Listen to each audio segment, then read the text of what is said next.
और जितना संसाधन लगाया, जितनी ताकत लगाई, तो बिहार के आज बच्चे जो है जाहिल नहीं होते। ये दुकान से टैक्स दे करके शराब खरीदते थे, अब नाजायज तरीके से उनकी एक फोन कॉल की दूरी पर होम डिलीवरी के तौर पर शराब उपलब्ध है। 22,000 करोड़ रुपए जो है कम नहीं होता, और ये 2016 का आंकड़ा है। मुकम्मल करने से पहले मैं ये बता दूं कि मैं एक मुसलमान औरत हूँ, हमारे यहाँ तो शराब पीना हराम है, लेकिन चूंकि मैं एक बिहारी भी हूँ और बिहारी होने के नाते मुझे अपने राज्य का हित सबसे ज्यादा अजीज है। निष्कर्ष बिहार एक ऐसा प्लेटफॉर्म बनकर आपके सामने आया है जहां आम सरोकार से जुड़ी हर खबर सबसे तेज और सबसे पहले आपके माध्यम से आप तक पहुंचेगी।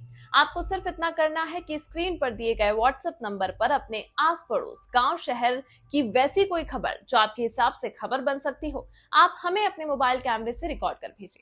आपकी भेजी हुई खबर को निष्कर्ष बिहार की टीम द्वारा चयन कर आपके नाम के साथ सोशल मीडिया के हर प्लेटफॉर्म पर प्रसारित करने के साथ ही कुछ उम्दा चयनित खबरों को स्थानीय अखबारों के माध्यम से भी निष्कर्ष बिहार की टीम प्रसारित करवाएगी।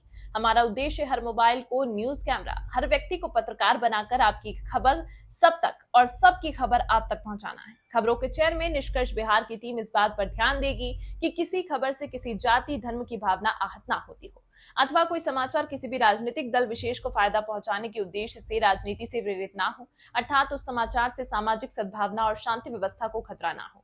प्रत्येक सप्ताह सबसे ज्यादा व्यू पाने वाली खबर के पत्रकार यानी आपको निष्कर्ष बिहार की ओर से सम्मानित भी किया जाएगा। आप हैं निष्कर्ष न्यूज के साथ और मैं हूं मनोज चतुर्वेदी। जनसुराज 2 तारीख को यानी 2 अक्टूबर को धरातल पर एक राजनीतिक दल के रूप में सामने आ जाएगा। करीब 2 साल की अथक पदयात्रा और मेहनत के बाद जनसुराज आने वाले समय में क्या रंग दिखाएगा ये तो वक्त बताएगा, लेकिन जिस पार्टी के स्थापन के सदस्य जो हैं करीब 1 करोड़ से ज़्यादा हैं, तो बिहार के लोगों में उम्मीदें भी कहीं ना कहीं जग रही हैं।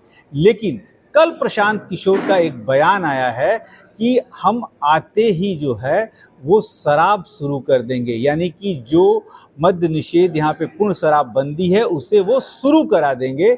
और ये भी कहा है कि उससे जो टैक्स के पैसे आते हैं करीब तो उससे 22,000 करोड़ का जो नुकसान हो रहा था, वो 22,000 करोड़ रुपए जो टैक्स के पैसे आते हैं उसे बच्चों की शिक्षा पे सिर्फ खर्च किया जाएगा।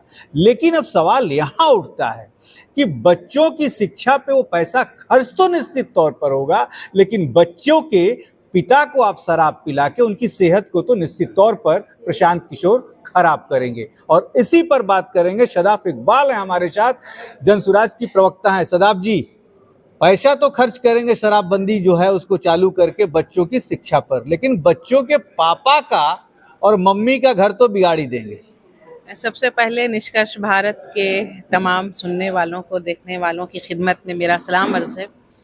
और जैसा कि आपने सवाल किया कि शराबबंदी जो है को लेकर के, तो मैं आपको ये बताऊं कि प्रशांत किशोर जी की बात 100% दुरुस्त है, 100% सही है कि शराबबंदी बिल्कुल बिहार में चालू होनी चाहिए। लेकिन आपको अपनी बात मुकम्मल करने से पहले मैं ये बता दूं कि मैं एक मुसलमान औरत हूँ, हमारे यहाँ तो शराब पीना हराम है, लेकिन चूँकि मैं एक बिहारी भी हूँ और बिहारी होने के नाते मुझे अपने राज्य का हित सबसे ज़्यादा अजीज़ है। तो शराबबंदी आप किसी भी एंगल से आप देखिए, किसी भी दृष्टिकोण से आप देखिए, तो शराबबंदी सिवाय नुकसान के और कुछ भी जो है नहीं, नुकसान के नहीं दिया शराबबंदी ने। ये इनकी जो नीतीश कुमार की जो ये नीति थी, ये सिर्फ और सिर्फ अपनी राजनीति साधने के लिए थी, जनता के हित के लिए नहीं थी। आप शराबबंदी तब कहते जब शराब बिहार में नहीं मिलती, मुकम्मल बंद होती। आपने कहा कि क्या प्रशांत किशोर चालू करके जो है बच्चों के पिता की सेहत खराब करेंगे, तो आपको ये बताएं कि बच्चों का पिता तो आज भी शराब पी रहा है। अगर शराब नहीं पीता, शराब मुकम्मल तौर पर बिहार में बंद होती, तब ये बात आप कहते, तब अच्छी भी लगती है बात। क्योंकि ये बिल्कुल शराब जो है, पहले क्या था कि लोग जायज़ तरीके से जा करके दुकान से टैक्स दे करके शराब खरीदते थे, अब नाजायज़ तरीके से उनकी एक फोन कॉल की दूरी पर होम डिलीवरी के तौर पर शराब उपलब्ध है। और आपको ये बताऊं कि महिलाओं की जो आपने बात की, तो सबसे जो है शराबबंदी का नुकसान महिलाओं को हुआ है। दो लोगों को ज़्यादा हुआ, दो समाज, एक महिलाओं को, एक पिछड़े समाज को। अब जो नीतीश कुमार ने 19-20 वर्षों में आमदनी का कोई जरिया तो पैदा नहीं किया, आमदनी बढ़ाने के इसलिए तो कोई खास उन्होंने नीति नहीं बनाई। जो लोग 20 साल पहले जो आमदनी थी वही आज भी आमदनी है लोगों की लगभग। तो और शराब जो 100 रुपए की लोग पहले जायज तरीके से खरीद करके पीते थे, आज वही शराब 500 रुपए की लोग पी रहे हैं। तो मार किसको पड़ी? मार महिलाओं के चूल्हे पर पड़ी, मार महिलाओं की जमा पूंजी पर पड़ी। तो इसका नुकसान सीधा जो है घर चलाने वाली औरतों को हुआ है। अब उनके मर्दों ने शराब पीना तो बंद नहीं किया। अब आपको मैं बताऊं कि मैं रोकूंगा आपको यहाँ पे, जो आप आंकड़े मुझे बता रही हैं, जी जी, जब शराब बंदी हुई और शराब ठीक है 2 नंबर से भी आ रही है और पार्सल जा रही है, तो अब जो थोड़ा ऊंचे तबके वाले हैं वो लोग पी रहे हैं। और जहां तक आपने निम्न तबके की बात की, उनके लिए 40 रुपए के पौवा आज भी मिलते हैं बिहार में। देखिए आपको हम बताएं कि आप जो ऊंचा हो या निम्न तबका हो, सारे तबके के लोग शराब पी रहे हैं।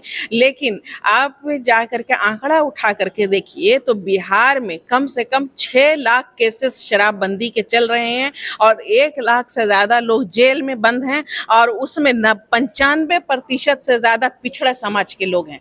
ये जो बाबू और बड़े ऊंचे तबके के लोग जेल में क्यों नहीं डालते हैं नीतीश कुमार? अब नीतीश कुमार जब शराबबंदी इन्होंने की है तो थोड़े थोड़े दिनों पर इनके याद आता है कि अरे भाई कुछ गिरफ्तारियां करो कि अखबार और टीवी पर खबर बने। तो जा करके पुलिस को उनके ऑर्डर होता है, पुलिस जा करके तो किसी बाबू किसी माफिया को तो रोकूंगा आपको।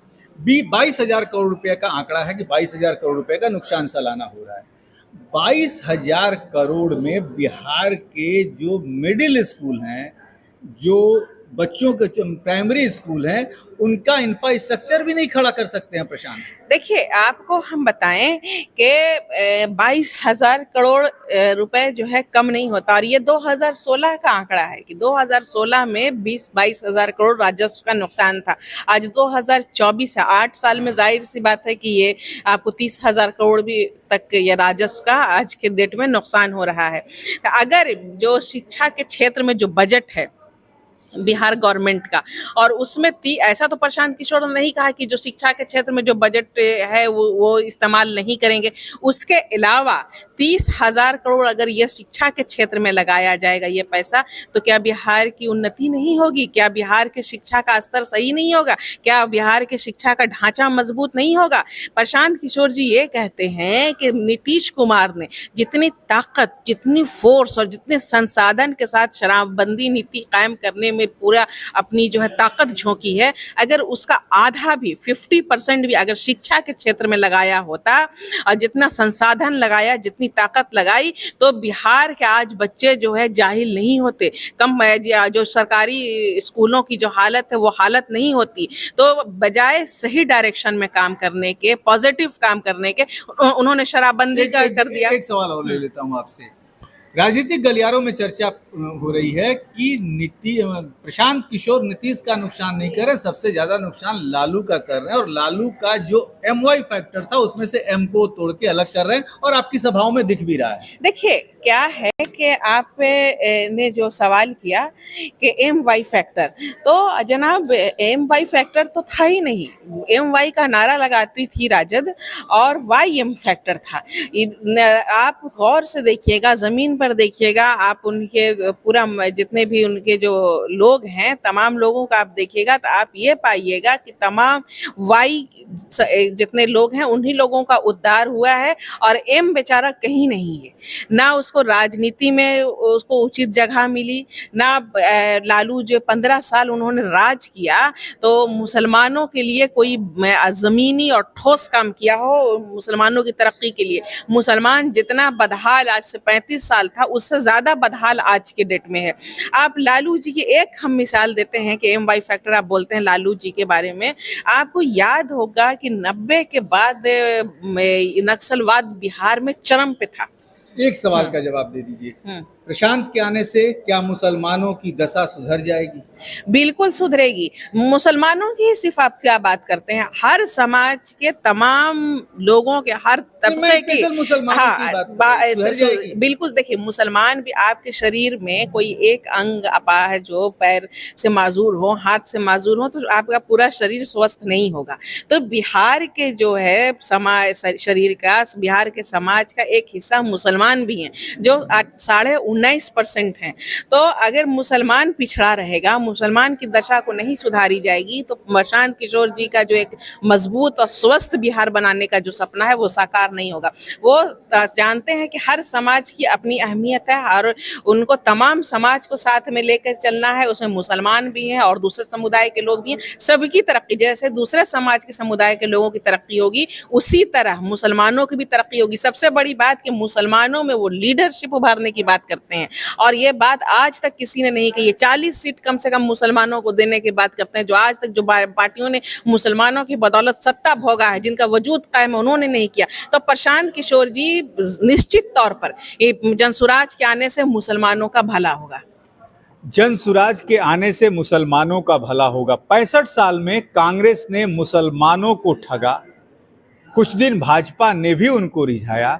अब देखना यह है कि प्रशांत के आने से क्या बिहार के मुसलमानों की दशा सुधरेगी या मुसलमान फिर से वैसे ही ठगे जाएंगे जैसा कांग्रेस से लेकर लालू के राज में ठगे गए। ये तो वक्त बताएगा, इसे वक्त के गर्भगृह में छोड़ देते हैं, लेकिन आप बने रहिए हमारे साथ।